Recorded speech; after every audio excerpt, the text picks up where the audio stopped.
എല്ലാവർക്കും വണക്കം.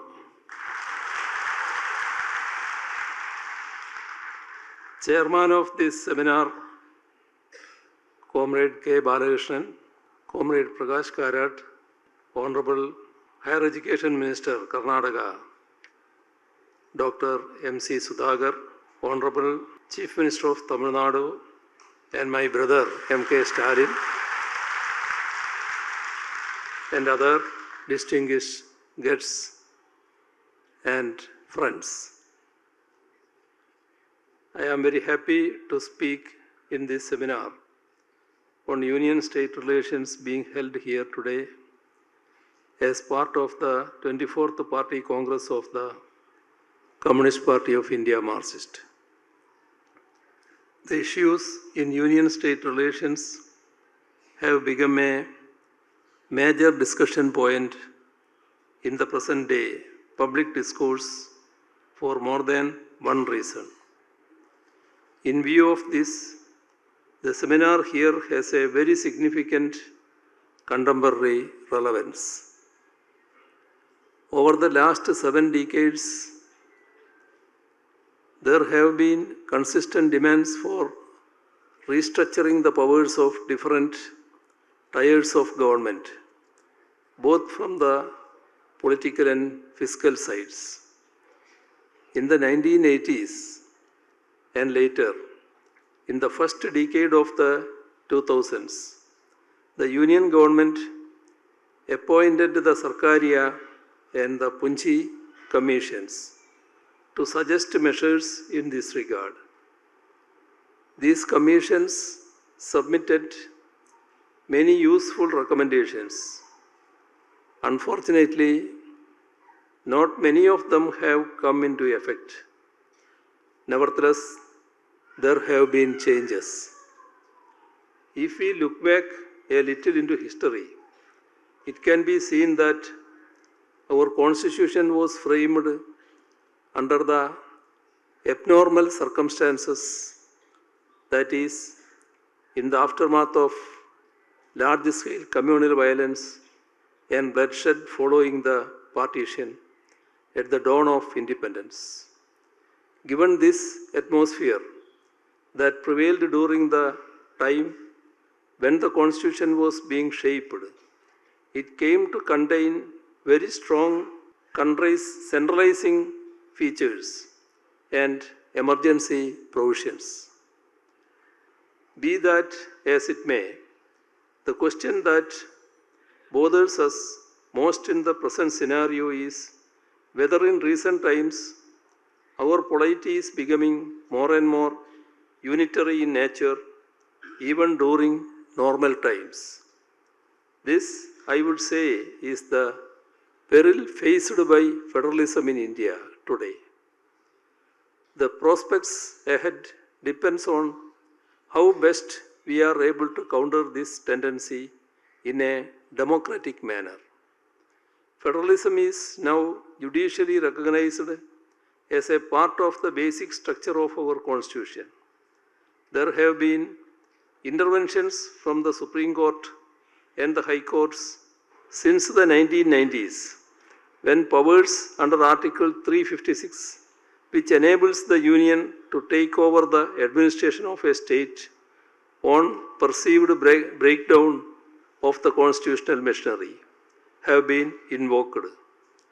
In the period since independence, this has been the most overused article of our Constitution, belying the fond hope of the chairman of the drafting committee of the Constitution, Dr. B.R. Ambedkar, that Article 356 would remain a dead letter.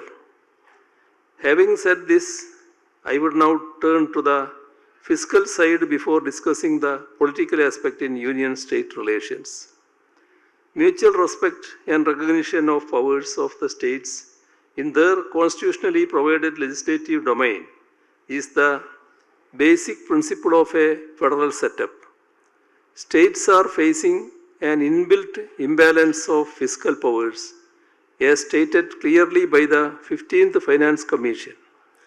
While states have nearly 62% of the total expenditure obligations, they have power to raise only 38% of the total revenues. This fiscal imbalance is being worsened by the expanding number of centrally sponsored schemes in which the states are being made to bear an increasing cost burden. Since 2015-16, the share of the states has increased from 25 to 40% in most of these schemes. At present, the Union decides the minute details of the centrally sponsored schemes, making them one size fits all across the states, which are having vastly different local conditions. Of late, the Union is also insisting that these schemes, funded jointly by the Union and the states, should be branded as Union schemes. This has become a major point of difference, and some of the states have expressed very strong reservations in reducing schemes with national priorities as publicity for the ruling dispensation at the center, with states being made to act as vehicles of propaganda. This trend goes counter not only to federalism but also to democracy. States need to have full freedom to spend in the items constitutionally allotted to them. If the Union considers certain priorities important, it should discuss these with the states, and together, broad parameters can be laid down. Instead, conceiving schemes with rigid criteria and insisting that states act as brand ambassadors of the ruling party at the center cuts at the root of federalism and democracy. We need to raise our voice in the strongest possible manner against this tendency. Apart from the above examples of incursions into the legislative domain of states include union legislations on minor ports, dam safety, and the formation of Ministry of Cooperation. All these are subjects in the state list of the 7th schedule of the Constitution. On the revenue side, tax rates across the country have been made uniform, first under the value-added tax and then under the goods and services tax. As a result, states lost much of their already limited fiscal space to mobilize own tax revenue. Though some argue that GST is based on sharing of tax sovereignty, it cannot be omitted to note that the rate sharing in GST regime is unfavorable to the states. Forced to adhere to mechanical deficit targets, spending by the states in social and economic spheres faced a backslide. This left the poor and the marginalized sections of the society facing the risk of losing social security. In this context, provision of relief by the states to the poorer sections of the society is derisively called as freebies, while taxing the unearned and inherited income of the super rich lightly is considered as a necessity. In short, an argument is advanced by some people, including those who have a say in policy making at the union level, that the states should bear the cost of fiscal consolidation through achieving deficit targets, while the union continues to offer concessions to the super rich and the corporates. The fact that this is happening at a time when the top 1% had the income and wealth shares at 22.6% and 40.1% respectively in 2022-23. In India, as revealed in the study by a group of economists at the World Inequality Lab in 2024, makes the matter assume serious proportions. The study has also found that the share of the top 1% income share in India is highest in the world. Only when this is seen in the context of unprecedented rise in inequality of incomes and wealth in the recent period, the undemocratic content of the argument of feeble provision by the states gets exposed. Further, unreasonable restrictions are imposed on the borrowing limits of the states by unnaturally expanding constitutional provisions to include the borrowings by special purpose vehicles as that of the state governments. While the Union does not include such borrowings in its fiscal deficit, this rule is being unilaterally imposed on states like Kerala, thus preventing its ability to incur capital expenditure for their much needed infrastructural development. We have been forced to enter into litigations against this unjust and anti-federal action on the part of the Union government. Now I come to the political aspect. If this is the scenario in fiscal relations between the Union and the states, we find palpable anti-federal acts which are being resorted to frequently in the recent past. Bills passed by the state legislatures are kept pending in Raj Bhavans for inordinately long time. State legislatures reflect the will of the people, and the popularly elected governments are duly bound to implement the promises made to the electorate. Keeping bills passed by these democratic bodies by delaying and at times withholding assent for no valid reason are big challenges to federalism, democracy, and other important constitutional values.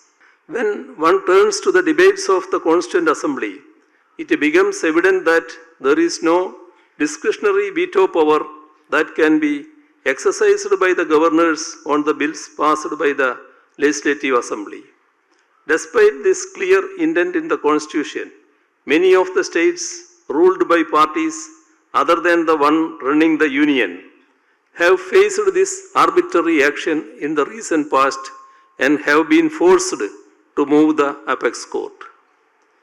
Another issue is the ever-expanding concurrent list leads to incursion into the state's legislative domain. It is also pertinent here to mention that there is no consultation with the states when Union enters into international treaties which affect the states in a substantial manner, like depressing the price of farm products. Let me now turn to an important issue facing the states in the realm of higher education.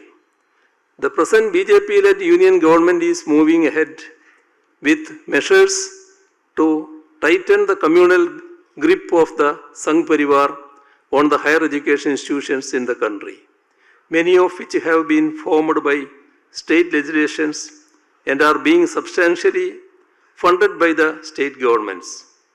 The views expressed by Dr. B.R. Ambedkar in the Constituent Assembly were that the item in the Union list regarding coordination and determination of standards of higher education has a very limited scope. But the present draft University Grants Commission regulations attempt to totally exclude the state government from having any role in university matters like appointment of vice chancellors. State governments provide substantial funds to the centers of higher learning and having a duty to ensure that they function in a manner where quality education is provided, secular values are protected, and scientific temper is fostered. If states are kept out and prevented from performing those duties, it would be an anti-federal and undemocratic act aimed at furthering the partisan political and communal interests of the ruling party at the center and its associates. These acts are not restricted to any single sector like education. The BJP-led Union government has now initiated the constitutional amendment on One Nation, One Election though it does not have a two-thirds majority in the parliament, which is necessary to pass a constitutional amendment bill. The attempt is to align the term of the state assemblies with that of the Lok Sabha. If interim elections to the former are held, their term is to be truncated to the remainder period of the Lok Sabha. In our country, the voter is extremely discerning in voting for Lok Sabha and state assemblies. They have voted in a substantially different manner in a short span of times. The attempt to align the terms of the Lok Sabha and the state assemblies on the ostensible reason of controlling poll expenditure is an insult to the wisdom of the voter and an attempt to superimpose unitarism over federalism. Yet another worrisome fact is the move to alter the representation of states in the Lok Sabha. This would create serious imbalances in the number of seats which different states will have in the House of the People. The delimitation, if done mindlessly, without giving consideration to the efforts of the states that have effectively implemented the National Population Policy of 1976, will amount to penalizing the states which controlled their population increase by depriving them of their share of representation in the House of the People. Kerala, Tamil Nadu, Karnataka, and other states in various regions of our country have already met and voiced serious concerns in this matter. Already states which have effectively controlled population by taking substantial measures in the fields of education, healthcare are in a situation where their share in the divisible pool of union taxes has been shrinking. Now these states face the possibility of a lower representation in the parliament. Balancing the fiscal and political interests across states is a necessary condition for healthy interstate and harmonious union-state relations. Attempt to give citizenship based on the religion of those who migrate is yet another act to the BJP-led union government to contempt state governments to implement actions torpedoing the secular fabric of the country. This is a major challenge to federalism. Kerala has taken up this matter also before the apex court in its efforts to protect constitutional values. In conclusion, let me state that the union-state relations in India have been made substantially more asymmetrical by some recent political actions. These weaken the already fragile base of federalism. Protecting the rights of the states and local governments and guarding against the gathering of the momentum of centralizing tendencies is absolutely essential to protect democracy and civil liberties. We need to effectively work against authoritarian tendencies backed by corporate agenda and the forces of majority communalism and conduct democratic struggles to protect democracy, secularism, socialism, and the rights of states and local governments. In our campaign against the onslaughts of the communal and authoritarian forces, we need to include more symmetric relations between the union and the states as an important plank.